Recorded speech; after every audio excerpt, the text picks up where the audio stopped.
मेरी रहबरी पे भी सवाल है। धन्यवाद सभापति महोदय।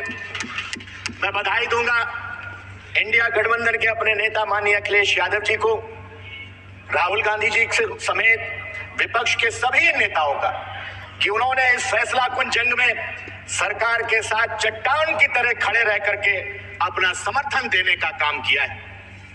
मैं अपनी देश की बहादुर फौज और अपने वीर सैनिकों को उनका अभिनंदन करना चाहूंगा जिन्होंने दुश्मन देश की छाती पर चढ़ करके आतंकी ठिकानों को नेस्तनाबूद करने का काम किया है। साथ ही साथ पहलगाम में हुए खुफिया तंत्र की विफलता पर, विदेश नीति की विफलता पर तथा डोनाल्ड ट्रंप की बेलगाम बयानबाजी की चुप्पी साधने पर भारतीय जनता पार्टी सरकार की कड़ी भर्त्सना भी करना चाहूंगा।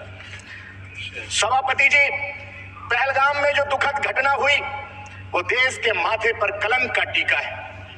देश जानना चाहता है जिन्होंने हमारी बहनों का सिंदूर उजाड़ा और ये कहा कि मोदी को जाकर के बता देना उन कायरों का क्या हुआ। उनकी चुनौती को स्वीकार करके आर पार की लड़ाई लड़नी चाहिए थी।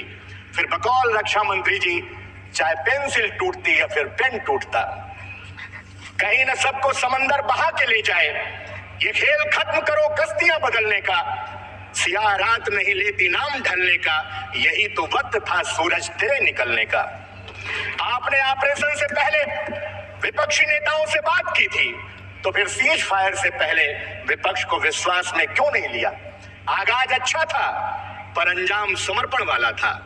कोई कह रहा था कि अभी तो इधर से कोई लंबी लंबी फेंक रहा था कि एक फोन पर रूस और यूक्रेन का युद्ध विराम हो गया, लेकिन हमें क्या पता था कि 7 समंदर पार कोई हमसे भी लंबी लंबी फेंकने वाला बैठा है जो ये कह रहा है कि हमने एक फोन करके भारत और पाक के युद्ध को रुकवाने का काम कर दिया। रक्षा मंत्री जी कह रहे थे कि शेर और मेढक से कहीं लड़ाई होती है और मेढक से लड़ने में अगर पसीना आ गया तो सोचिए जो पीछे से लड़ रहे थे उनसे अगर सामने से लड़ना होगा तो क्या होगा।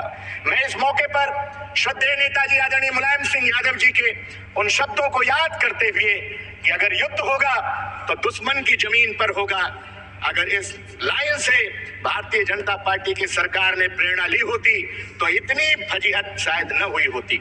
सभापति महोदय, सरकार की विदेश नीति घोषणाओं भाषणों तक सीमित रह गई है।